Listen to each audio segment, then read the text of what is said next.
Sahabat Shalom, Bapak Yahweh memberkati kita sekalian. Baik saudara-saudara sekalian, malam ini kita akan kembali bersama-sama merenungkan firman Tuhan yang akan berbicara tentang ketika Yesua tidak datang tanggal 1 Tisri.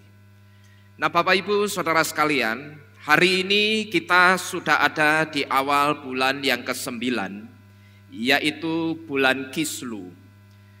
Kalau kita perhatikan, 2 bulan yang lalu kita bersama-sama ada di Rosh Kodesh, atau ada di kepala bulan, atau disebut juga dengan bulan pertama dari tahun Ibrani yang baru, yaitu bulan ke-7 atau bulan Etanim atau bulan Tisri tahun 5782.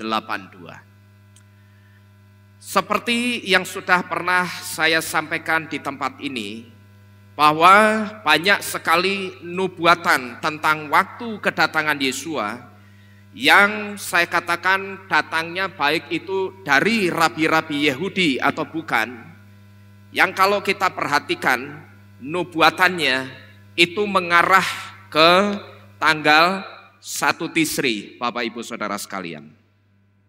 Baik itu nubuatan yang mengacu dari kitab suci maupun nubuatan karena orang itu berjumpa langsung dengan Yesua dan kemudian Yesua memberitahu bahwa waktu kedatangannya itu sudah sangat dekat atau segera datang.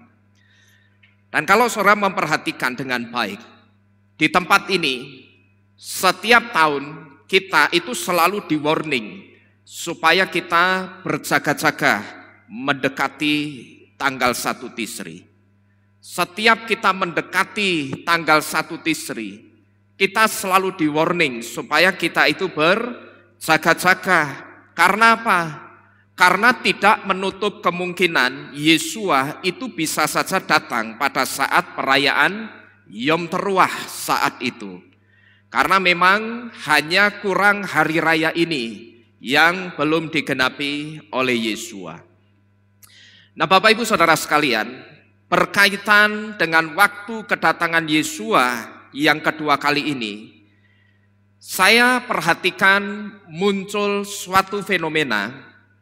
Yang pertama, ketika mendekati dan pas tanggal 1 Tisri setiap tahunnya, ada satu fenomena yang saya perhatikan, itu terjadi pertobatan di mana-mana.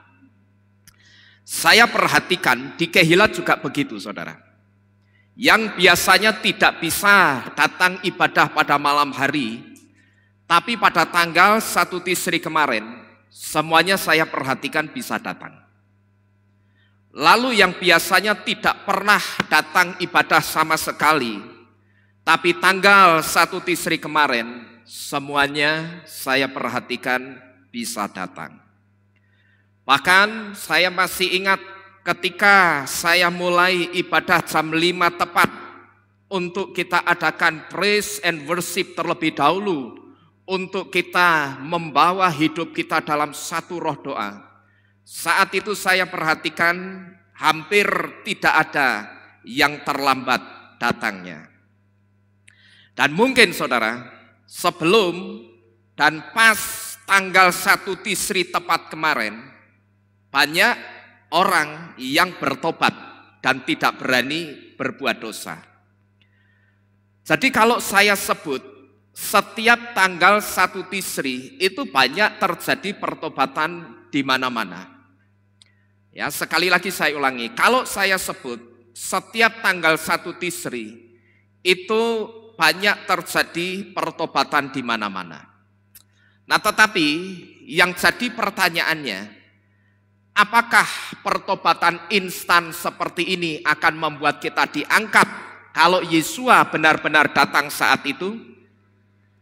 Terus terang saudara, kalau saya pribadi, saya menyangsikan dan saya tidak yakin. Ya, apakah pertobatan instan seperti ini akan membuat kita diangkat kalau Yesua benar-benar datang saat itu? Ya, kalau saya pribadi terus terang saya tidak yakin. Karena yang dikehendaki oleh Yesua itu bukan pertobatan instan. Tapi ketika ada kesempatan untuk kita itu berbuat dosa, tapi kita memilih untuk tidak melakukannya, itulah tesyufah atau turning back atau pertobatan yang sesungguhnya. Dan saya bisa memastikan kalau orang itu bertobatnya cuman sebelum dan pas mendekati waktu kedatangan Yesua, nanti saudara perhatikan, begitu lewat tanggal 1 Tisri, orang itu mesti santai-santai lagi, saudara. Ya bisa kita lihat seperti malam ini. Berapa banyak bangku yang kosong. Ya kalau bangku yang kosong ini tidak dihadiri oleh orang yang benar-benar sakit. Tapi bagaimana kalau orang itu sebetulnya punya fasilitas dan dia sebetulnya masih kuat untuk membelokkan kakinya untuk datang ke Kehilat untuk menyenangkan Bapak Yahweh. Kira-kira bagaimana saudara? Misalkan Yesua datang malam ini, kira-kira orang-orang yang malas-malasan ibadah itu terangkat tidak saudara? Kalau saya tidak yakin, ya. Karena apa? Ya, yang dikehendaki Yesua itu bukan pola pengiringan kepada Tuhan yang seperti itu. Tetapi pada saat kita sekarang ini seperti ada sesuatu yang menghalangi kita datang beribadah, entah itu karena hujan, entah itu karena transportasi atau karena apapun. Tetapi ketika kita sungguh-sungguh mengusahakan pokok bagaimana caranya, aku harus tetap datang beribadah. Nah itu yang model seperti itu yang disukai oleh Bapak Yahweh saudara. Ya, nah, saya bisa memastikan kalau orang bertobatnya itu cuman pas tanggal 1 Tisri atau mendekati waktu kedatangan Yesua. Nanti saudara perhatikan setelah lewat tanggal 1 Tisri, orang itu mesti santai-santai lagi. Tapi pada saat tanggal 1 Tisri, coba saudara perhatikan. Saat saya buka ibadah jam 5 harus datang tepat, tidak boleh ada yang terlambat. Semuanya tidak ada yang terlambat. Ditambah dipakein baju putih. Wah, tanggal 1 Tisri kemarin itu orang kelihatan sangat kudus sekali saudara. Ya. Dan nanti saudara boleh buktikan juga. Kalau orang itu bertobatnya cuman sebelum dan pas mendekati waktu kedatangan Yesua. Kalau sebelum tanggal 1 Tisri orang itu hidup dalam kebrengsekan. Nanti saudara perhatikan setelah lewat tanggal 1 Tisri, dia pasti akan kembali kepada apa? Kebrengsekannya. Karena apa? Karena tesyufahnya, pertobatannya itu instan. Tesyufahnya itu cuman pas tanggal 1 Tisri. Tapi tesyufahnya sayang tidak dia lakukan setiap hari. Nah ini adalah fenomena pertama yang terjadi ketika orang diberitahu soal waktu kedatangan Yesua yang sudah dekat. Yaitu terjadi apa? Pertobatan di mana-mana. Ini fenomena yang pertama saudara, terjadi pertobatan di mana-mana. Karena apa? Orang takut tidak terangkat. Tetapi sekali lagi, apa ya kalau bertobatnya itu cuman pas tanggal 1 Tisri atau mendekati tanggal 1 Tisri, itu bisa membuat kita terangkat? Kok saya tidak yakin saudara. Tetapi terlepas dari itu semua, ini adalah fenomena pertama yang sering terjadi mendekati waktu kedatangan Yesua. Nah tapi ketika kita sudah melewati beberapa kali bulan Tisri dan ternyata Yesua belum datang juga.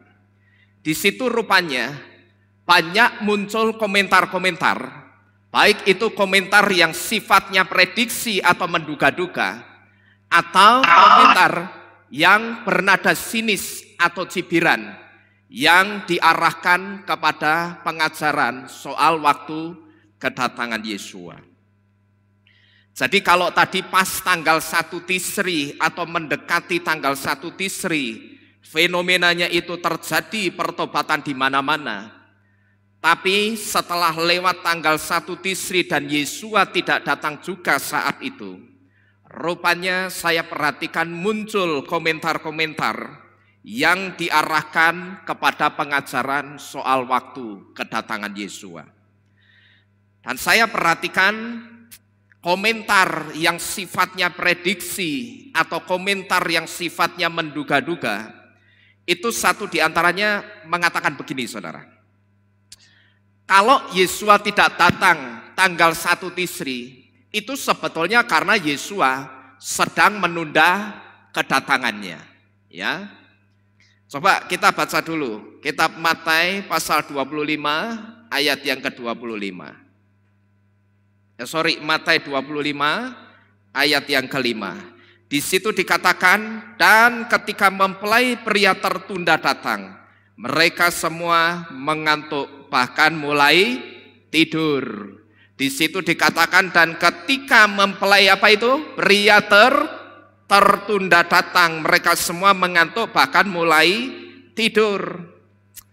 Ayat ini, saudara, dipakai oleh orang-orang untuk menduga kenapa Yesua itu tidak datang menggenapi hari raya yang kelima yang jatuh pada tanggal 1 Tisri. Begitu orang melihat kalimat ketika mempelai pria tertunda datang, di situ orang langsung menyimpulkan, oh ternyata Yesua tidak jadi datang pada perayaan Yom Teruah kemarin, itu karena Yesua menunda kedatangannya. Tetapi pertanyaannya, benarkah ketika Yesua belum menggenapi hari raya kelima dengan kedatangannya, maka itu artinya Yesua menunda kedatangannya? Saya katakan dengan tegas dan dengan dasar firman Tuhan, tidak. Ya, kalau saya katakan tidak, nah lalu bagaimana dengan ayat ini? Bukankah ayatnya di situ dikatakan, dan ketika mempelai pria tertunda kedatangannya? Bukankah ayatnya ngomong begitu, Pak? Ayatnya kan ngomong gitu tadi, saudara ya. Di situ dikatakan, dan ketika mempelai pria tertunda datang. Ayatnya kan ngomong seperti itu. Terus bagaimana dengan ayat ini? Di sini, saudara, kita harus tahu dulu kalau terjemahan ayat ini tidak tepat, ya, atau keliru. Nah, kita coba lihat terjemahannya yang benar itu seperti apa. Kitab Matius atau Matius 25 ayat 5 dalam bahasa Ibrani ditulis dengan kalimat waka aser ehar hakatan labu watanomenah kulan wataradaменah, yang artinya, dan ketika mempelai pria datang, mereka semua mengantuk dan tertidur. Ini bahasa asli dan terjemahannya dari kitab Matius atau Matius 25 ayat yang kelima. Kalau saudara perhatikan, ada kata tertunda enggak di situ? Ada enggak ini? Enggak ada. Di situ tidak ada kata tertunda atau kata menunda. Itu tidak ada, saudara. Nah, jadi karena tidak ada kata tertunda atau tidak ada kata menunda, maka Yesua itu juga tidak sedang menunda kedatangannya. Dan apa yang saya sampaikan ini, yang saya katakan Yesua itu tidak pernah menunda kedatangannya, itu juga diteguhkan oleh dua kitab. Yang pertama kitab 2 Petrus dan kitab Ibrani. Coba kita baca bersama-sama. Kita buka kitab Ifrim atau kitab Ibrani pasal ke-10 ayat yang ke-37. Dan saudara siapkan juga Bet Kepa atau 2 Petrus 3 ayat yang ke-9. Kita baca dulu Ibrani 10 ayat yang ke-37. Ya, di situ dikatakan, sebab tinggal sedikit, bahkan sangat sedikit waktu lagi, Dia yang datang akan segera tiba, dan Dia tidak akan menunda.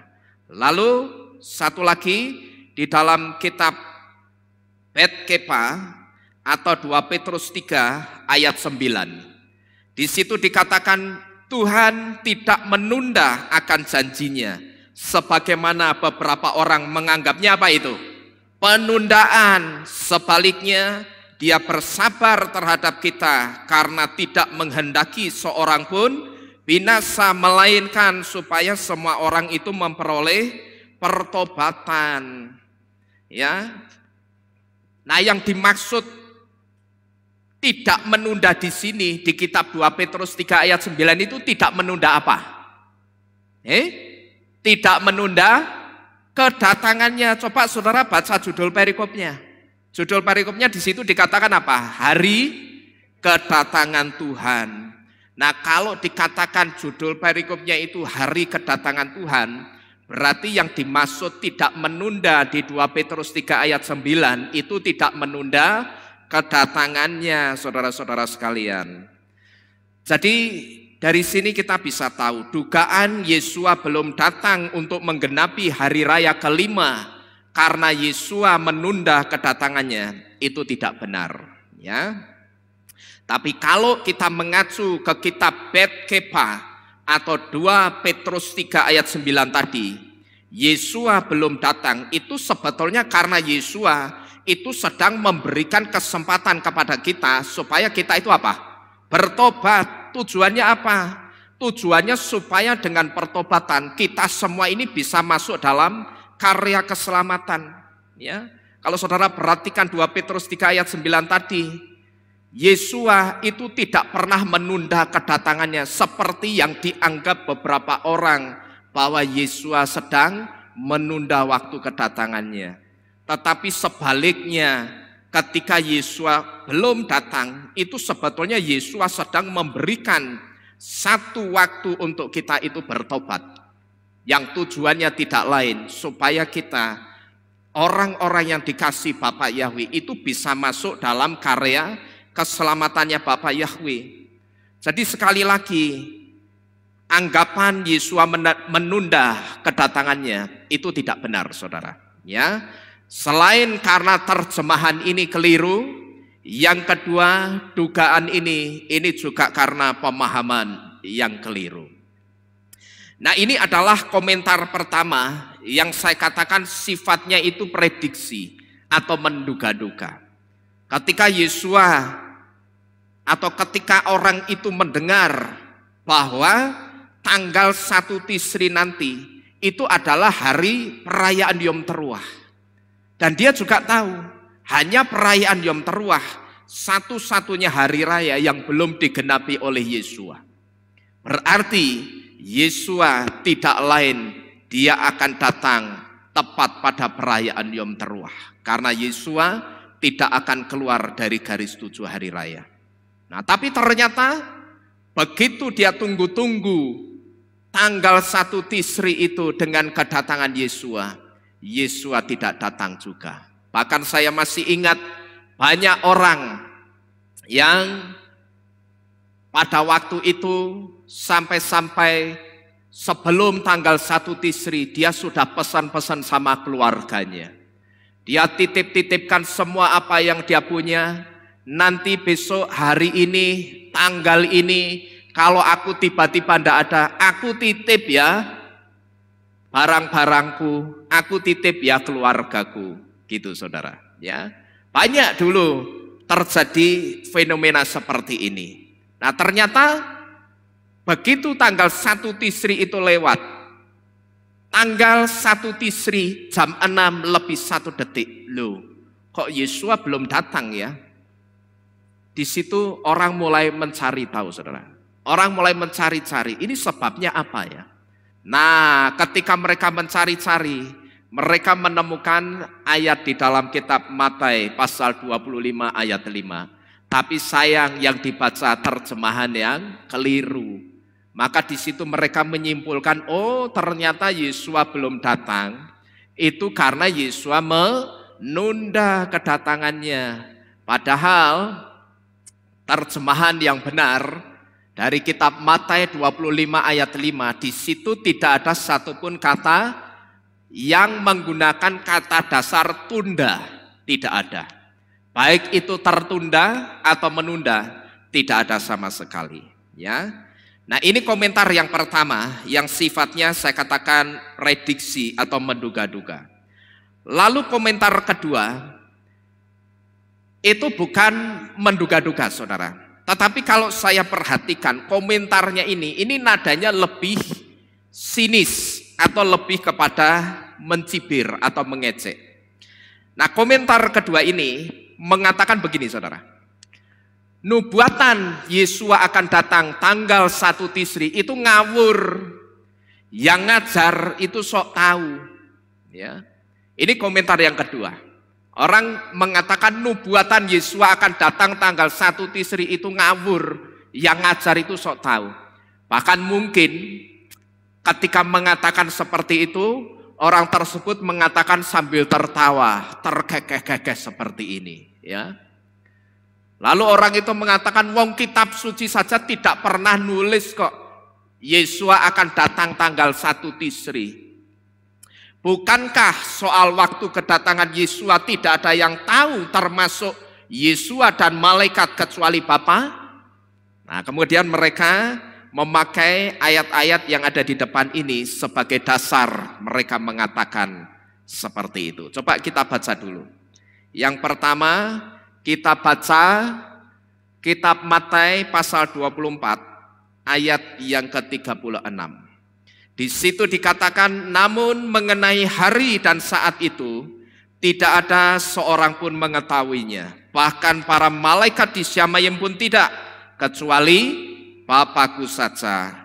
Lalu satu ayat lagi di dalam kitab Markus pasal 13 ayat 32, di situ dikatakan, dan mengenai hari dan saat atau waktu itu tidak seorang pun mengetahui. Tidak pula malaikat-malaikat yang ada di Syamayim, bahkan tidak pula putra atau tidak pula Yesua kecuali Bapa. Jadi ini adalah komentar orang ketika Yesua itu belum datang tanggal 1 Tisri. Tetapi ketika saya mendengar komentar ini, saya memaklumi. Karena apa, saudara? Karena orang yang berkomentar seperti ini atau orang yang mengatakan seperti ini, saya perhatikan ketika dia mengomentari soal waktu kedatangan Yesua, pemahaman yang dia pakai itu masih pemahaman yang lama atau masih pakai konsep lama atau konsep kuno yang saya sebut dengan konsep Yunani, di mana akar iman kita itu asalnya dari Ibrani. Tapi orang tidak melihat ucapan Yesua itu dari konsep Ibrani juga. Tapi melihat ucapan Yesua itu dari konsep Yunani. Ya, saya katakan mau sampai kapanpun tidak akan ketemu, saudara. Wong akar iman kita ketika Yesua itu berbicara dengan murid-muridnya mengajar, Yesua itu hanya memakai dua bahasa, yaitu bahasa Aramaik dan bahasa Ibrani. Nah, kalau Yesua ngomongnya pakai bahasa Aramaik dan bahasa Ibrani, maka kalau orang itu melihat pengajarannya Yesua pakai konsep Yunani, ya tidak akan ketemu. Ya. Nah, sebetulnya kalau saja orang itu mau melihat ucapan Yesua dari sudut pandang Ibrani atau dari perspektif Ibrani, sebetulnya kita dalam tanda kutip itu akan diberitahu maksud ucapan Yesua di kitab Matius 24:36 dan kitab Markus 13 ayat 32 tadi. Sebetulnya kalau kita memperhatikan dua ayat ini, saudara, di sini Bapak Yahweh itu selaku yang mengatur waktu kedatangan Yesua. Sebetulnya di sini Bapak Yahweh itu memberikan satu clue atau petunjuk soal waktu kedatangan Yesua. Coba saudara perhatikan baik-baik. Ya, sekali lagi saya ulangi. Sebetulnya di sini Bapak Yahweh selaku yang mengatur waktu kedatangan Yesua untuk datang yang kedua kali ke dunia ini. Kalau kita perhatikan dua ayat ini dari kitab Matius atau Markus ini, kalau kita jeli, di situ sebetulnya Bapak Yahweh itu memberikan satu clue atau petunjuk soal waktu kedatangan Yesua. Coba saudara perhatikan kalimat, namun mengenai hari dan saat atau waktu itu tidak seorang pun mengetahuinya. Saudara perhatikan kata hari dan saat atau waktu itu yang dalam bahasa Ibrani itu ditulis dengan kata wahayom hahu. wa hasa'ahahi. Coba saudara perhatikan di sini. Kenapa ada dua petunjuk di sini, yaitu kata hari dan kata waktu. Kata hari itu ditulis dengan kata wahayom, dan kata waktu atau saat itu ditulis dengan kata sya'ah atau wahasya'ah. Nah, yang dimaksud hari dan waktu itu hari dan waktu apa? Itu loh saudara. Seharusnya orang bertanya-tanya, kenapa kok ada dua petunjuk di situ?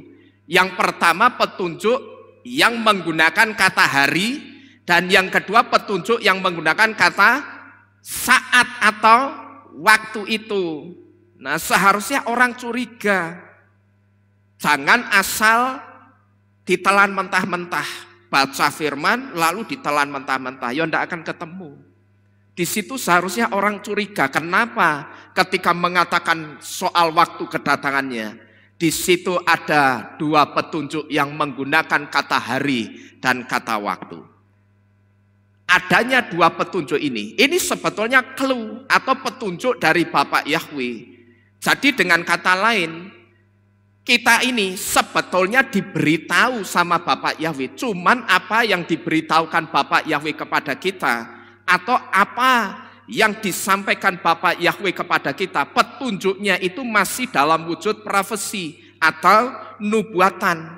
Nah, kalau petunjuknya itu masih dalam wujud nubuatan, ya harus dibongkar, tidak cuma dibaca aja saudara. Yang namanya nubuatan itu harus dimintakan ilham roh. Saudara harus minta hikmat untuk saudara bisa ngerti Bapak Yahweh artinya nubuatan ini apa, gitu loh. Harusnya curiga juga. Bukankah Yohanan 10 ayat 30 itu mengatakan ani wa ha'af ehad, aku dan Bapa adalah satu. Kalau dikatakan aku dan Bapa adalah satu, sedangkan yang ngomong ini Yesua, tapi kok sampai dikatakan di dalam kitab Markus Yesua pun tidak tahu, ini kan aneh. Paham saudara sampai di sini? Paham ya? Kan aneh. Yohanan 10 ayat 30 ngomongnya aku dan Bapa satu. Yang ngomong itu siapa? Yesua. Berarti dengan kata lain, aku Yesua dan Bapa Yahweh itu satu. Tapi anehnya kok kitab Markus itu mengatakan tidak ada yang tahu termasuk putra. Lah putra itu siapa?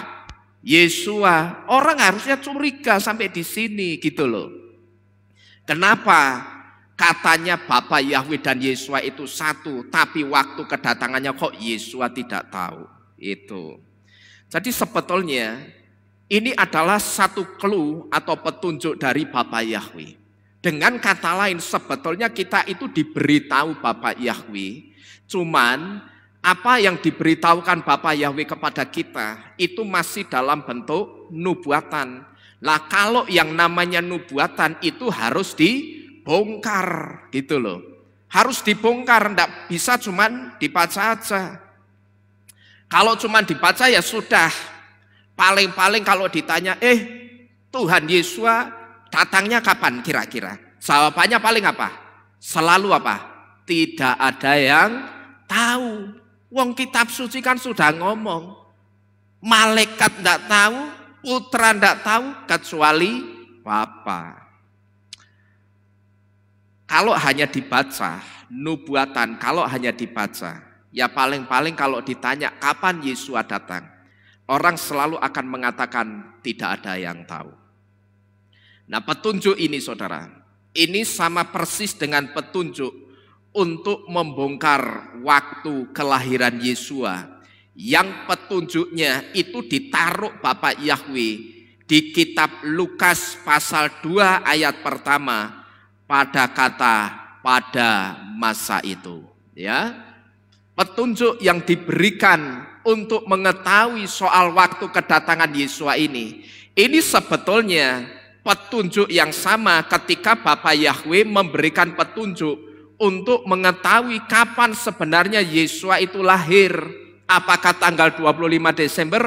Bukan, tapi tanggal 15 Tisri. Cuman petunjuknya itu tidak ditulis secara tersurat, tapi ditulis secara tersirat di dalam kitab Lukas pasal 2 ayat yang pertama pada kata pada masa itu coba kita buka Lukas 2 ayat yang pertama. Kitab Lukas pasal 2 ayat yang pertama. Di situ dikatakan, dan terjadilah apa itu? Pada masa itu sebuah keputusan keluar dari Kaisar Agustus agar seluruh penduduk itu didaftarkan. Seluruh penduduk yang didaftarkan itu artinya kalau bahasa di Indonesia ini itu disebutnya sensus penduduk gitu loh, ya.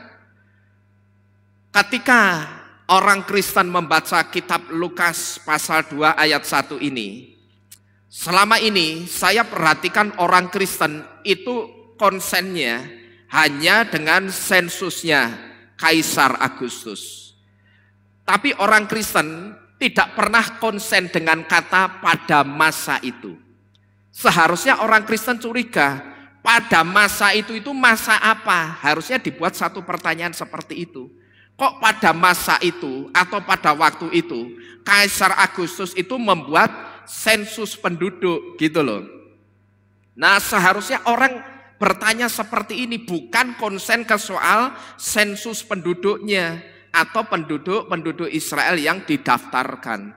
Kenapa kok masa itu Kaisar Agustus mengadakan sensus penduduk? Kaisar Agustus mengadakan sensus penduduk itu karena orang-orang Israel yang ada di luar daerah, yang ada di luar kota, mereka sedang mudik pulang kampung ke Israel semua, dan waktu mudiknya orang Israel kembali ke Israel semua, itu dimanfaatkan oleh Kaisar Agustus untuk mengadakan sensus penduduk. Karena tidak memungkinkan ketika orang-orang Israel sedang ada di luar Israel dikirimi surat satu persatu. Ya kalau ngerti alamatnya, kalau tidak ngerti alamatnya bagaimana saudara? Dan waktu itu kan belum ada pos, belum ada JNE, belum ada JNT. Ya tidak mungkin dikirimi surat satu persatu. Kamu isi ya daftar isian ini sensus penduduk. Kamu di sana sudah punya istri berapa, punya anak berapa, beranak pinak bercucu berapa. Tidak memungkinkan. Maka pada saat mereka pulang ke negeri asalnya, kesempatan itu dipakai oleh Kaisar Agustus untuk mengadakan sensus. Nah pertanyaannya kenapa? Kok mereka orang-orang Israel yang ada di luar Israel itu kembali ke tanah asalnya? Karena pada waktu itu ada hari raya Sukot. Dan kitab Devarim atau kitab Ulangan 16 ayat 16. Di situ jelas memberitahu kepada kita bahwa 3 kali dalam setahun setiap laki-laki di antaramu harus kelihatan di hadapan Yahweh, yaitu pada hari raya Yom Hamatsah atau roti tidak beragi, hari raya Syavuot atau Pentakosta, dan hari raya Sukot atau Pondok Daun. Setiap laki-laki di antaramu harus kelihatan di hadapan Yahweh. Maka karena laki-laki itu harus kelihatan di hadapan Bapak Yahweh, harus ketemu Bapak Yahweh pada 3 hari raya ini, mereka yang ada di luar Israel itu akan kembali saudara, pulang kampung gitu loh, mudik kembali ke Israel. Nah pada saat mereka kembali ke Israel, momen itu dimanfaatkan oleh Kaisar Agustus untuk sensus. Dan pada saat mereka kembali ke Israel, saat itu bertepatan dengan perayaan Sukot atau Pondok Daun. Paham Bapak Ibu Saudara sekalian? Ya. Jadi sayangnya ketika orang Kristen membaca ayat ini, konsennya ke sensusnya, bukan ke kata pada masa itu.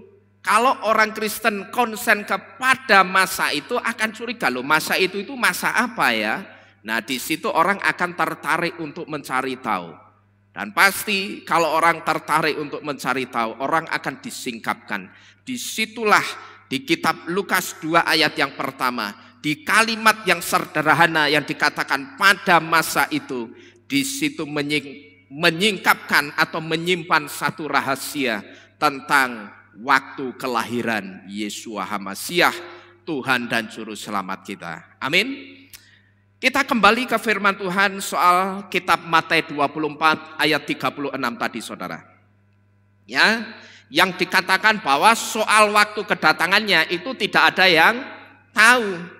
Nah, yang pertama-tama yang harus kita ketahui adalah bahwa yang dimaksud dengan nubuatan kata hari di sini, tadi kan ayatnya ngomong apa?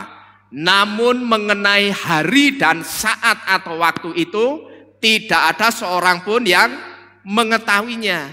Nah, di sini kita harus tahu dulu.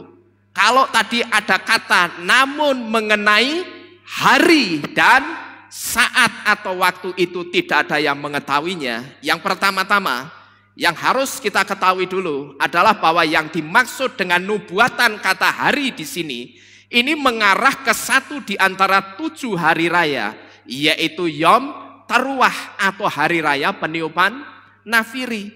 Kenapa saya katakan mengarahnya kata hari itu ke satu di antara 7 hari raya? Ya karena 6 dari 7 hari raya, yaitu Pesah, Hamatsah, Habikurim, Syafuot, Yom Kippur, dan Sukot, itu sudah digenapi oleh Yesua. Hanya Yom Teruah yang belum digenapi oleh Yesua, dan Yesua tidak akan keluar dari garis 7 hari raya. Nah, pertanyaannya sekarang, lalu pada perayaan Yom Teruah kapan Pak? Masalahnya Yesua itu akan datang. Nah, pertanyaan yang ditanyakan lalu pada perayaan Yom Teruah kapan? Inilah yang dimaksud dengan nubuatan kata waktu itu yang tidak seorang pun mengetahuinya. Tadi kitab Matius 24 ayat 36 dikatakan apa? Namun mengenai hari dan saat atau waktu itu tidak ada yang mengetahuinya. Jadi kalau ditanya terus pada perayaan Yom Teruah yang kapan Pak? Atau pada perayaan Yom Teruah tahun Ibrani kapan? Yesua itu akan datang. Nah, pertanyaan yang ditanyakan lalu pada perayaan Yom Teruah kapan? Inilah yang dimaksud dengan nubuatan kata waktu itu yang tidak seorang pun itu ada yang mengetahuinya. Artinya tidak diberitahukan pada perayaan Yom Teruah kapan atau Yom Teruah pada tahun Ibrani keberapa Yesua itu akan datang. Seharusnya kita itu curiga dengan kalimat namun mengenai hari dan saat atau waktu itu tidak ada seorang pun yang tahu. Tapi sayang, ketika membaca ayat ini, yang sebetulnya di situ Bapak Yahweh memberikan 2 clue atau petunjuk, yaitu dengan kata hari dan kata waktu atau kata saat itu. Orang tidak curiga dengan 2 petunjuk ini, saudara. Ini saya perhatikan sama seperti halnya ketika kita menerima berkat setelah kita selesai ibadah. Saya seringkali kan mengucapkan doa berkat bagaimana?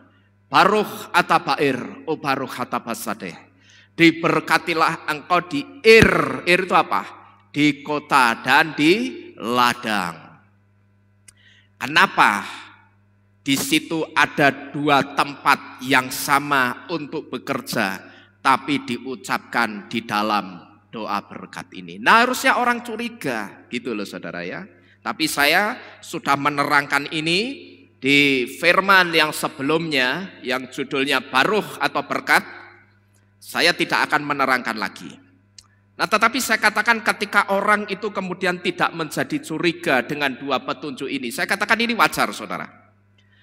Pada saat kita masih Kristen dulu, kita kan sekarang bukan Kristen ya, tapi pada saat kita masih Kristen dulu, kita tidak tahu nubuatan ini.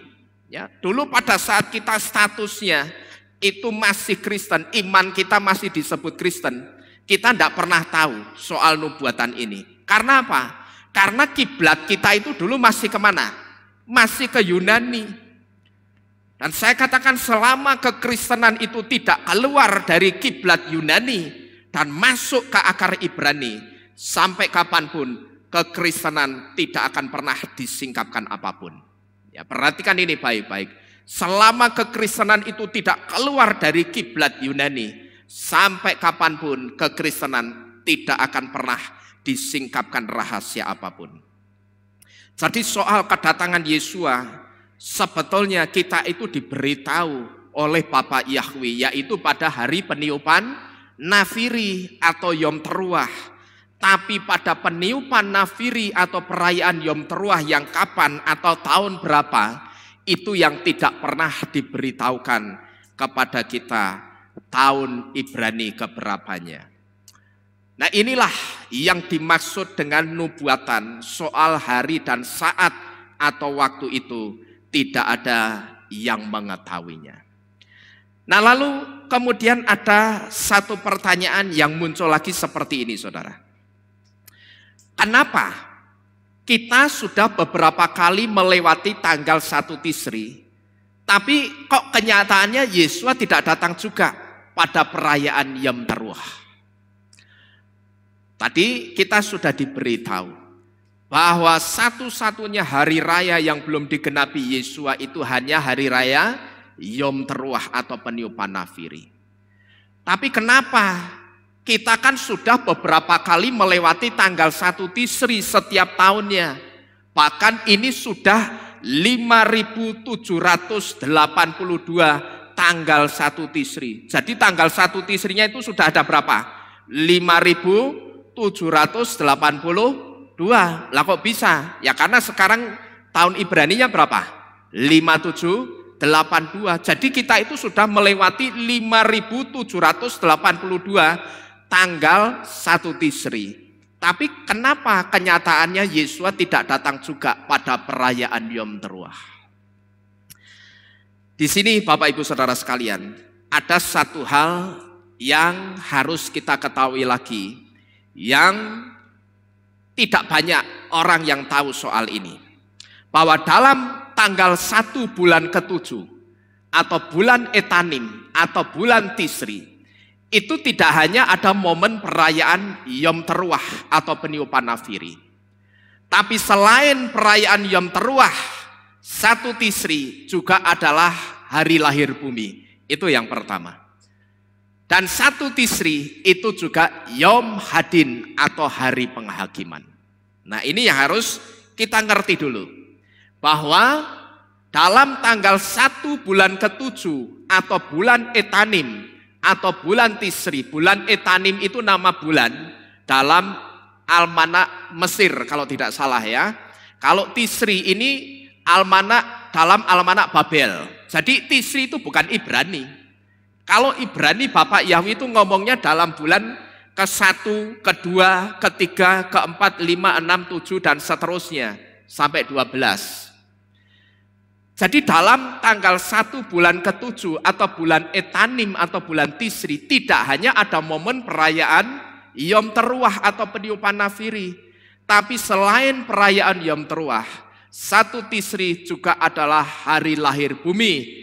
Dan 1 Tisri itu juga disebut dengan Yom Hadin atau hari penghakiman. Nah, ini artinya kalau Yesua itu tidak datang pada perayaan Yom Teruah atau peniupan Nafiri, tidak menutup kemungkinan Yesua bisa datang juga pada Yom Hadin atau pada hari penghakiman. Maka dengan demikian Yesua tidak keluar dari momen yang ada pada tanggal 1 Tisri. Karena tanggal 1 Tisri itu ada berapa momen? 3 momen. Apa saja tadi?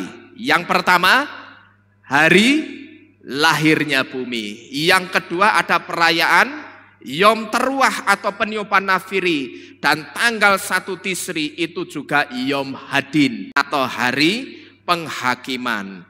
Dan ketiga momen ini sama-sama terjadi pada tanggal 1 Tisri.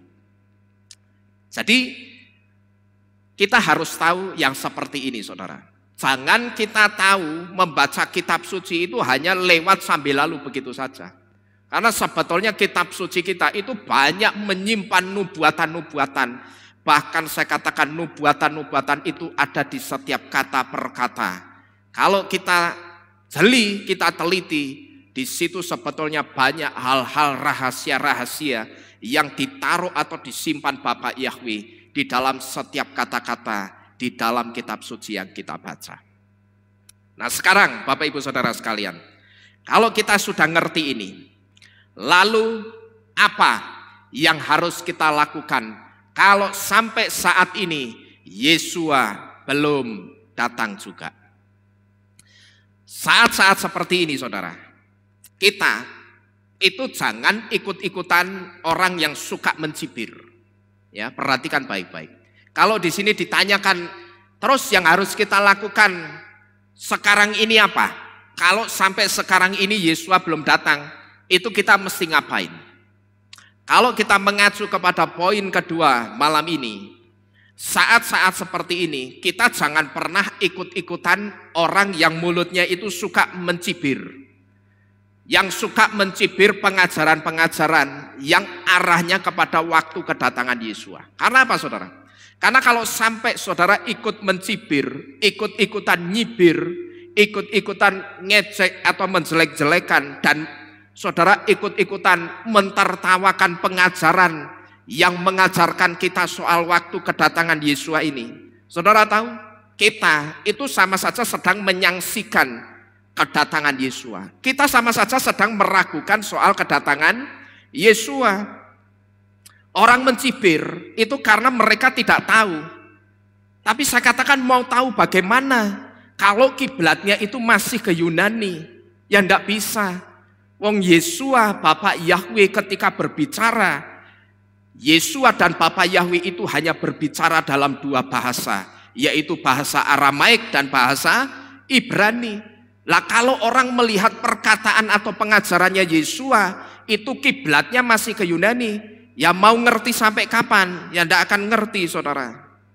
Ya, cuman sayangnya saudara, pada saat mereka itu tidak tahu, mereka bukannya mencari tahu, tapi justru mereka malah pakai mulutnya untuk mencibir. Tapi saya tidak kaget saudara, karena orang-orang yang suka mencibir, orang-orang yang seperti ini, orang-orang yang suka mentertawakan pengajaran soal waktu kedatangan Yesua, bahkan orang-orang yang mengejek ketika ada orang mengajarkan soal waktu kedatangan Yesua yang dikatakan Yesua itu tidak akan keluar dari garis 7 hari raya, dan kalau dia datang, dia akan datang tepat pada perayaan Yom Teruah. Kemudian kan muncul pengejek-pengejek ini, muncul orang-orang yang mencibir ini. Tapi saya katakan saya tidak kaget saudara. Karena apa? Karena orang-orang yang seperti ini rupanya sudah dinubuatkan Bapa Yahweh atau dinubuatkan Yesua. Orang-orang pengejek-pengejek atau pencibir-pencibir seperti ini akan muncul dan harus muncul pada akhir zaman ini. Orang-orang yang menyaksikan dengan mencibir atau mengejek soal waktu kedatangan Yesua itu harus dan akan muncul pada akhir zaman ini. Ya, kalau saudara tidak percaya, kita buktikan. Kita buka Bet Kepa atau 2 Petrus 3 tadi, kita baca ayat 3 sampai 4. 2 Petrus 3 ayat 3 sampai dengan yang keempat. Di situ dikatakan, dengan pertama-tama mengetahui hal ini, bahwa pada hari-hari terakhir akan muncul para apa itu? Pengejek yang berjalan sesuai dengan keinginannya sendiri. Mereka ngejek soal apa? Dan yang berkata, di manakah janji mengenai kedatangannya? Karena sejak leluhur kita meninggal, segala sesuatu tetap berlangsung demikian dari sejak awal penciptaan. Ya, maka kalau saya ketemu dengan orang-orang yang suka mencibir pengajaran yang saya sampaikan soal waktu kedatangan Yesua, saya tidak kaget. Karena memang pengejek-pengejek dan pencibir-pencibir ini sudah dinubuatkan Bapa Yahweh akan muncul pada akhir zaman ini. Orang-orang yang menyaksikan soal waktu kedatangan Yesua. Mana sih katanya Yesua mau datang setiap kali khotbah sing disampaikan kita harus berjaga-jaga karena Yesua itu mau segera datang. Lah tapi kenyataannya sejak mbahku mati, kan ngomongnya begitu sama aja. Ya kan? Di situ dikatakan sejak leluhur kita meninggal, itu kan sama aja sejak mbah buyutku mati atau kawit biyen sejak dulu. Kenyataannya keadaannya ya seperti ini terus. Setiap kali kita diberitahu Yesua akan segera datang, ya ndak datang-datang. Tapi kalau saya ndak kaget saudara, karena memang pencibir-pencibir atau pengecek-pengecek yang mencibir pengajaran soal waktu kedatangan Yesua itu memang sudah dinubuatkan akan muncul pada waktu-waktu ini. Seharusnya mereka itu jangan mencibir, ya. Tapi tanya sama Ruh HaKodes, tanya sama Roh Kudus, Roh Kudus, ini kok ada pengajaran seperti ini? Katanya soal waktu kedatanganmu itu tidak ada yang tahu. Tapi kok ini ada yang mengajar, ada orang yang mengajar sebetulnya kita itu dalam tanda kutip diberitahu kapan waktu kedatangan Yesua. Ini benar enggak ya Roh Kudus? Nah harusnya orang itu mulutnya jangan mencibir, tapi dia duduk diam, dia rendahkan diri di hadapan Tuhan dan dia berdoa bertanya kepada Ruh HaKodes. Benarkah Roh Kudus pengajaran ini? Ya. Bukan malah nyibir. Kalau sudah mencibir, maka saya katakan segala sesuatunya itu akan tertutup dan akan ditutup oleh Bapak Yahweh. Termasuk rahasia-rahasia Tuhan itu juga akan dikunci. Karena apa? Karena rahasianya Bapak Yahweh, rahasia Elohim, itu hanya dibuka untuk orang yang rindu dan haus akan kebenaran. Dan rahasia itu akan dibuka oleh Bapak Yahweh hanya untuk orang yang mau mencari tahu, bukan untuk orang yang mulutnya suka mencibir. Termasuk dengan orang yang suka mencari tahu, suka mempelajari kebenaran firman. Tapi ketika apa yang dia cari itu kemudian dia temukan, tapi ternyata setelah ketemu responnya itu bukannya bersyukur atau mengatakan haleluya, tapi responnya justru mengatakan cibiran atau mengucapkan cibiran. Maka saya bisa pastikan rahasia yang sudah berhasil dia temukan dengan ilham roh atau dengan hikmat Bapak Yahweh itu akan dikunci dan ditutup lagi oleh Bapak Yahweh. Karena apa? Dia memang mencari dan Tuhan itu suka dengan orang yang mencari, gitu loh. Cuman pada saat mencari ternyata yang dia katakan atau responnya itu bukan mengucap syukur atau bukan mengatakan haleluya. Begitu dahsyat kedalaman rahasiamu Bapak Yahweh. Tapi ternyata begitu dia mendapatkan apa yang dia cari, responnya justru apa? Malah mencibir. Alah, apa iya kayak gini? Wong kenyataannya sejak mbahku ada, aku kan dilahirkan dari keluarga Kristen. Aku lahir jebrol itu agamaku langsung Kristen. Bahkan mungkin di bathuk itu tulisannya Kristen, gitu loh. Ya, anak Yesus. Tapi kenyataannya sampai hari ini ya Yesua tidak datang juga. Ketika dia mencari, dia kemudian menemukan, tapi responnya bukan ucapan syukur atau haleluya, tapi sebuah cibiran. Saudara boleh buktikan dengan orang yang model seperti ini, ketika dia sudah mencari apa yang dia dapatkan itu akan diambil lagi. Ya, dan setelah diambil apa? Untuk pemikirannya, otaknya itu hikmatnya akan dikunci sehingga selama-lamanya orang itu tidak akan pernah disingkapkan lagi kebenaran firman. Jadi pada saat kita mendengar sesuatu yang asing di telinga kita, sesuatu yang mungkin belum pernah kita dengar, dan sesuatu yang saya katakan seolah-olah itu bertentangan dengan pengajaran yang selama ini kita terima dari bapak-bapak pendeta kita atau gembala kita, jangan kita itu buru-buru merespon negatif. Ya, kalau kita mendengar sesuatu yang mungkin belum pernah kita dengar atau yang kita dengar ini kok bertentangan ya, Pak pendetaku ngajarnya kok enggak seperti ini ya. Seharusnya di situ kita itu jangan merespon negatif dulu. Tapi posisikan jantung hati kita itu ada di posisi yang netral dulu. Ya seperti sepeda motor atau mobil. Kalau persnelengnya itu di netral mau digas kayak apapun, jalan enggak kira-kira? Ya enggak jalan, beker-beker tok. Gitu loh.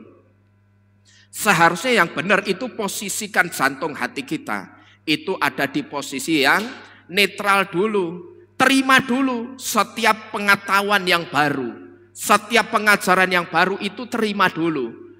Tinggal nanti setelah kita terima, gampang kita uji apa yang kita dengar. Pengetahuan yang baru itu dengan apa? Firman Tuhan. Kan kita sudah diberitahu berkali-kali. Kalau kitab suci yang kita punya itu ibarat batu penguji yang dipakai oleh seorang pedagang emas ketika ada seseorang yang mau menjual emas kepadanya. Maka ketika ada orang yang mau menjual emas, dia akan buktikan emas ini asli atau tidak. Dia akan uji keasliannya. Yang pertama, dia akan gosokkan emas itu di batu penguji, lalu dia akan teteskan air keras. Kalau emas itu luntur ketika ditetesi air keras, berarti itu bukan emas yang asli. Tapi ketika ditetesi air keras, emas itu tidak luntur, berarti itu emas yang murni, emas yang asli. Bahkan sekarang sudah ada alat USG emas. Ya, kalau orang ragu, jangan-jangan ini emasnya cuma lapisan yang di depan, tapi dalamnya, tengahnya itu bukan emas, gegek tengahnya perak, atau gegek lebih parahnya, tengahnya itu cuma tenol solder. Kan bisa saudara, ya toh? Saudara timah itu saudara bakar, begitu jadi nugget, terus nanti disepuh emas, bisa enggak? Bisa. Nah begitu digosok ya emas, karena lapisan yang digosok di depan itu apa? Emas, wong tenolnya, timahnya di dalam. Sekarang sudah ada USG-nya, seperti orang hamil. Tidak cuma orang hamil yang bisa dilihat dalam perutnya ada apanya, itu tidak cuma orang hamil.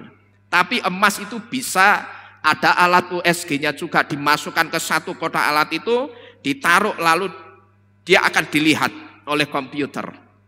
Nanti akan muncul, ketika munculnya 99% 24 karat, itu berarti emas asli, baik penampang luarnya ataupun bagian dalamnya. Karena kalau jual emas kan tidak mungkin saudara. Saudara jual logam mulia, tak patah ya, tak tugel ya, aku main delok tengahnya asli pora, kan tidak mungkin seperti itu. Karena kalau ditugel juga saudara jual lagi nanti akan kesulitan, gitu loh. Jadi yang benar itu posisikan hati kita di posisi yang netral dulu. Terima semua pengetahuan yang baru dulu. Biarkan jantung hati kita itu kosong dulu.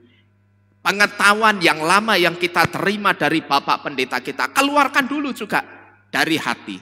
Taruh sebelah kirinya hati. Lalu pengetahuan yang baru yang kita terima dari siapapun, kita taruh sebelah kanannya jantung hati kita. Jantung hati ini biar kosong dulu. Lah nanti kita uji, mana yang luntur dan mana yang tidak. Kalau yang luntur ternyata pengajaran bapak-bapak pendeta kita dulu atau bapak gembala kita, ya pertimbangkan untuk tidak lagi memakai pengajaran itu.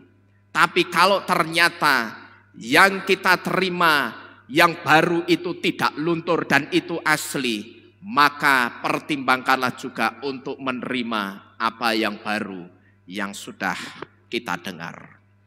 Jadi Bapak Ibu Saudara sekalian, ini sikap yang benar, bukan malah mencibir. Karena kalau kita memperhatikan soal waktu kedatangan Yesua itu seringkali berbicara dengan apa? Parable atau dengan sebuah perumpamaan. Gitu loh saudara. Nah kalau yang namanya perumpamaan itu harus dibongkar. Orang harus ekstra memperhatikan dan minta hikmat supaya ngerti artinya perumpamaan itu. Dan melalui sebuah ilustrasi saudara. Kalau Yesua itu selalu berbicara soal waktu kedatangannya melalui sebuah parable atau sebuah perumpamaan. Malam ini saya juga akan mengajak untuk kita melihat soal Yesua yang belum datang juga. Setelah kita melewati beberapa kali tanggal 1 Tisri setiap tahunnya, itu dengan sebuah ilustrasi. Nah, ilustrasi ini saya gambarkan dengan siklus pelana kuda pada penderita demam berdarah. Maksudnya apa ini, Pak? Sebetulnya saudara, tujuan dibuat grafik siklus pelana kuda seperti ini sebetulnya tujuannya ini untuk memudahkan orang mengetahui grafik naik turun panas atau demamnya yang dialami oleh penderita demam berdarah, dengue atau DBD. Jadi tujuannya dibuat grafik seperti ini untuk penderita demam berdarah. Itu supaya penderita demam berdarah itu ngerti grafik turun panasnya itu artinya apa. Gitu loh, paham saudara-saudara sekalian ya.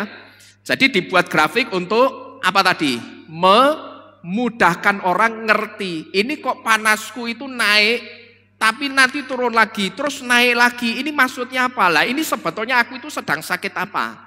Maka dibuatlah grafik siklus pelana kuda untuk penderita demam berdarah dengue. Yang tujuannya itu untuk mempermudah orang tahu panasku yang naik turun, demamku yang naik turun, ini artinya apa? Ya. Nah, di mana fase pertama yaitu hari pertama sampai dengan hari yang ketiga, gejala demam berdarah akan muncul, yaitu panas demam di suhu antara 39 sampai 41 derajat Celcius. Jadi sekali lagi, tujuannya dibuat grafik siklus pelana kuda itu untuk apa tadi? Memudahkan orang memonitor panasku yang naik turun ini sebetulnya aku sedang sakit apa. Nah, di mana fase pertama yang ditunjukkan melalui siklus pelana kuda ini, yaitu pada hari pertama sampai dengan hari yang ketiga, gejala demam berdarah itu akan muncul, yaitu panas demam di suhu antara 39 sampai 41 derajat Celcius. Lalu fase kedua, yaitu pada hari ketiga sampai dengan hari yang kelima, demam atau panas tubuh itu akan mereda. Nah, di sini ada satu catatan. Kita jangan terkecoh dengan suhu tubuh yang kembali normal. Karena pada fase ini, sebetulnya penderita demam berdarah itu sedang memasuki masa di mana resiko tertinggi dari DBD itu dapat terjadi. Atau saya sebut dengan sebetulnya ketika fase kedua, yaitu hari ketiga sampai dengan hari kelima demam itu mereda, orang itu justru sebetulnya sedang masuk apa ini? Masa kritis. Ya, ini ditunjukkan oleh grafik siklus pelana kuda ini. Lalu pada fase yang ketiga, yaitu pada hari yang ke-6 dan yang ke-7, ketika fase kedua atau yang disebut dengan masa kritis itu berakhir, maka suhu tubuh atau kalau orang itu mengalami demam, suhu tubuhnya, panasnya itu akan naik lagi sebagai reaksi dari kesembuhan. Ini ya ditunjukkan dengan siklus pelana kuda seperti ini. Nah, dalam fase penyembuhan ini, denyut nadi itu akan kembali menguat tekanannya. Kalau tadinya ditekan di sini itu terasa lemah, tapi pada fase ketiga yaitu hari ke-6 atau hari ke-7 atau setelah 1 pekan, dalam fase penyembuhan ini denyut nadi itu akan kembali menguat. Lalu di situ pendarahan akan berhenti dan di situ akan terjadi perbaikan fungsi tubuh lainnya. Nah, sekarang kaitannya apa, Pak? Siklus pelana kuda ini dengan waktu kedatangannya Yesua. Yaitu Yesua yang kita percaya tidak akan keluar dari garis 7 hari raya. Dan ketika dia datang, kita percaya Yesua itu akan datang pada perayaan Yom Teruah 1 Tisri. Saudara percaya enggak kira-kira? Amin. Ya. Yesua itu kita percaya tidak akan keluar dari garis 7 hari raya. Mosok yang 6 sudah digenapi, yang 1 tidak digenapi, dan itu tidak mungkin. Dan kalau kita memperhatikan hari raya yang kelima, hari raya peniupan nafiri, itu pas dan cocok dengan apa yang kitab suci katakan. Bahwa sebelum Yesua datang, malaikat Yahweh itu akan diperintahkan untuk meniup nafiri sebagai tanda kedatangan Yesua. Pas saudara? Pas. Kadomologi bukan ini berarti? Bukan, ini bukan cocokmologi, tapi itu nubuatan yang benar. Ya. Dan ketika Yesua datang, kita percaya Yesua itu datang pada perayaan Yom Teruah 1 Tisri. Tapi pertanyaannya sekarang, kenapa sudah beberapa kali kita melewati tanggal 1 Tisri, tapi Yesua tidak juga kunjung datang? Maka ilustrasi inilah yang akan memberitahu bagaimana kita itu harus bersikap. Ya, jadi saya pakai ilustrasi dari grafik siklus pelana kuda demam berdarah dengu. Itu untuk memberitahu kita itu harus bersikap bagaimana. Ketika kita mengamini dan percaya Yesua pasti datang tepat pada perayaan Yom Teruah, tapi pada kenyataannya Yesua kok belum datang juga pada perayaan Yom Teruah. Nah, kita itu mesti bersikap bagaimana? Ya, maka ilustrasi siklus pelana kuda ini nanti akan memberitahu kita bagaimana kita itu harus bersikap. Kita perhatikan baik-baik di depan. Saya akan coba menerangkan ini dengan pelan-pelan. Saudara simak baik-baik. Fase pertama dari penyakit demam berdarah, di mana gejala demam berdarah akan muncul, yaitu demam dan panas tinggi.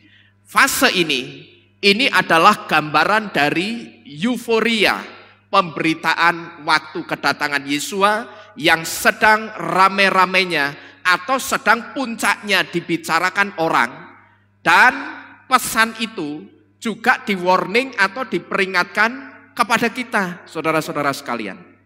Ya, jadi fase pertama dari penyakit demam berdarah, di mana gejala demam berdarah akan muncul, yaitu demam dan panas yang apa ini? Rendah apa tinggi? Tinggi atau panas yang tinggi ini berbicara tentang fase di mana euforia pemberitaan waktu kedatangan Yesua yang sedang tinggi-tingginya atau sedang rame-ramenya atau sedang ada di puncaknya diberitakan orang atau dibicarakan orang, dan apa yang dibicarakan itu juga di warning atau diperingatkan kepada kita. Fase ini adalah gambaran dari fase pertama dari penyakit demam berdarah. Dan tadi di depan saya juga sudah memberitahu, bahkan pada fase ini terjadi apa ini? Pertobatan di mana-mana. Karena apa orang bertobat? Karena orang takut tidak terangkat. Ya, wah, ini sudah mendekati tanggal 1 Tisri. Kita berhenti brengsek ya. Kita bertobat. Karena nanti kalau kita tidak bertobat, kita bisa jadi tidak terangkat. Ya, maka saya sebut terjadi pertobatan di mana-mana. Sekalipun saya katakan pertobatannya itu instan.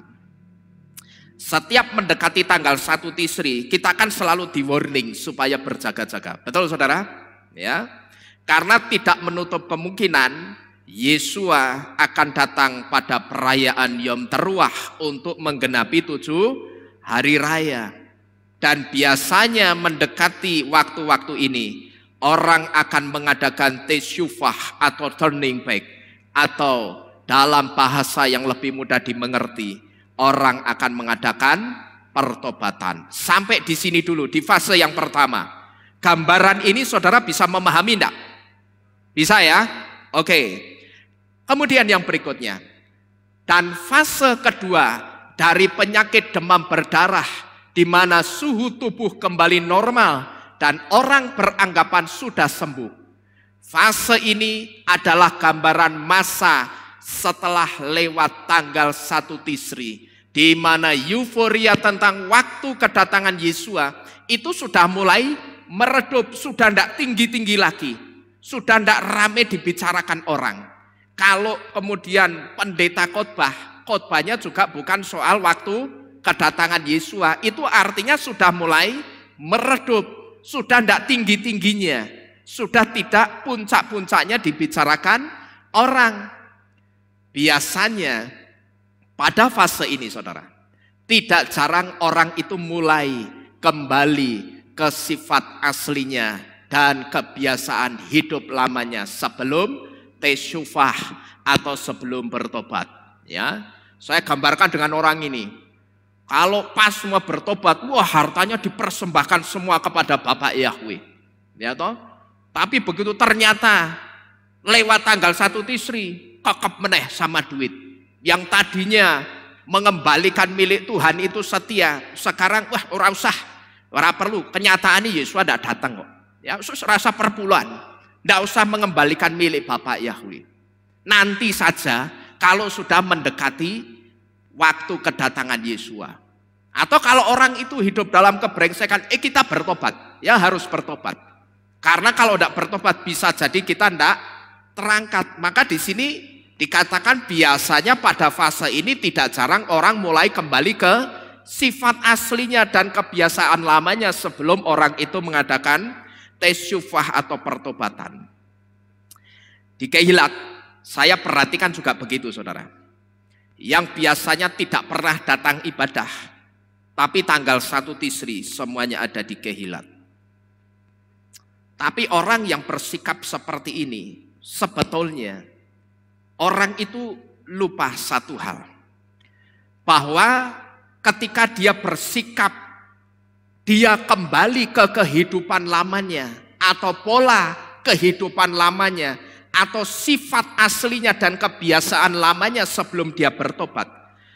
Kalau orang pada saat euforia tentang kedatangan Yesua itu sudah mulai tidak dibicarakan lagi, lalu orang mulai kembali ke kebiasaan lamanya, dia mulai santai-santai lagi, dia mulai seenaknya lagi. Saya katakan kalau orang bersikap seperti ini sebetulnya dia lupa akan satu hal, bahwa sama seperti pada sakit demam berdarah, fase kedua ini sebetulnya adalah fase kritis yang sering diabaikan orang, karena orang itu merasa apa ini? Sudah sembuh, gitu loh saudara. Ya toh? Orang kalau merasa pada saat dia kena demam berdarah, kemudian panasnya turun, dia terus merasa apa? Pecicilan lagi. Dia karena apa kok pecicilan? Merasa sudah sembuh. Tapi sebetulnya perasaan sembuhnya itu berbahaya. Karena fase kedua ini sebetulnya fase atau masa kritis yang sering diabaikan orang karena orang itu merasa sudah sembuh. Nah demikian pula dengan anak-anak Bapak Yahweh, dengan anak-anak Tuhan. Biasanya di fase ini atau fase setelah lewat tanggal 1 Tisri, tidak jarang orang kembali ke tabiat lamanya, alias apa ini? Santai-santai lagi. Ya, karena beranggapan apa? Sekarang itu sudah lewat tanggal 1 Tisri dan Yesus tidak datang. Apalagi ini kan sudah bulan Kislu, sudah bulan yang ke-9. Wong Yesus sudah tidak datang kok. Wis lah, santai-santai ya. Ibadah sekolah enak, sekolah enak. Apalagi dingin-dingin gini sambil narik selimut ngeringkel, itu enak dari rumah ya. Kan kalau dari rumah sebelahku bisa ada kopi, bisa ada pisang goreng, bisa ada makanan.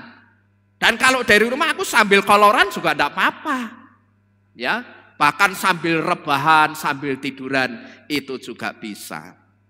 Hati-hati, saudara yang bersikap seperti ini karena merasa dalam tanda kutip sudah sembuh, merasa Yesua itu sudah tidak datang lagi karena kita sudah lewat tanggal 1 Tisri. Saudara harus ngerti, hari-hari ini sebetulnya adalah hari-hari yang kritis di mana Yesua itu bisa saja datang pada hari-hari ini, yaitu pada saat orang itu merasa sudah melewati tanggal yang dinubuatkan oleh kitab suci, maka dia bisa santai-santai lagi. Ya, coba saudara renungkan berapa banyak di antara kita yang bersikap seperti ini. Yang hanya saya katakan kelihatan rajin dan bersemangat ikut Tuhan, itu hanya pada waktu-waktu tertentu, saudara. Bahkan orang yang tadinya hidup, yang saya katakan hidupnya itu brengsek, dia hidup dalam kebrengsekan, dan dia bertobat pada tanggal 1 Tisri, bisa jadi orang itu setelah lewat tanggal 1 Tisri, dia kembali ke kehidupan lamanya atau kebrengsekannya. Saya katakan orang ini lupa. Ya, justru masa ini sebetulnya masa yang kritis. Masa di mana kita itu harus sebetulnya semakin berjaga-jaga. Di mana Yesua itu bisa saja datang di saat orang sedang santai-santai lagi dan menganggap masa kedatangan Yesua itu sudah lewat. Ini yang saya sebut dengan masa kritis. Persis enggak dengan fasenya orang yang kena penyakit demam berdarah dengu. Persis enggak saudara? Persis plek.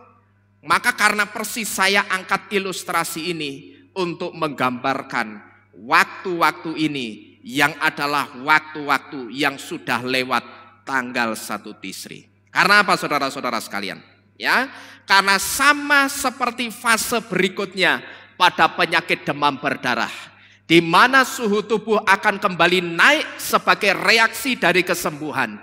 Saat itulah Yesua bisa saja datang untuk membawa kita naik juga ke awan-awan kemuliaannya. Sampai di sini, saudara bisa memahami?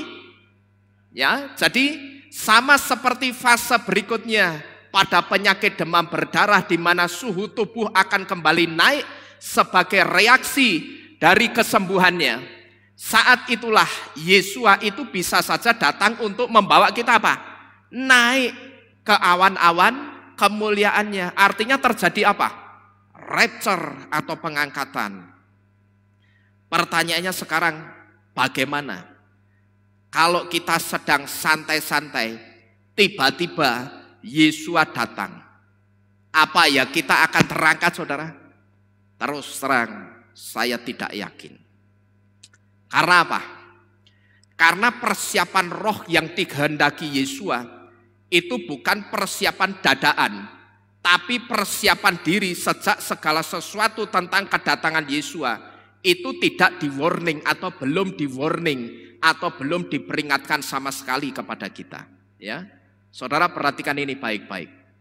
Persiapan roh yang dikehendaki Yesua itu bukan persiapan dadaan, tapi persiapan diri sejak segala sesuatu yang berhubungan dengan kedatangan Yesua itu belum pernah di warning atau belum pernah diperingatkan sama sekali pada kita. Pada saat ada kesempatan untuk kita santai-santai, tapi kita lebih memilih dekat-dekat dengan Bapa Yahweh. Nah, seperti itulah persiapan yang dikehendaki oleh Yesua. Dan itulah yang saya sebut dengan membawa hidup dalam persiapan roh itu lebih penting ketimbang persiapan fisik. Jadi Bapak Ibu Saudara sekalian, ini adalah kaitan antara siklus pelana kuda dengan waktu kedatangan Yesua.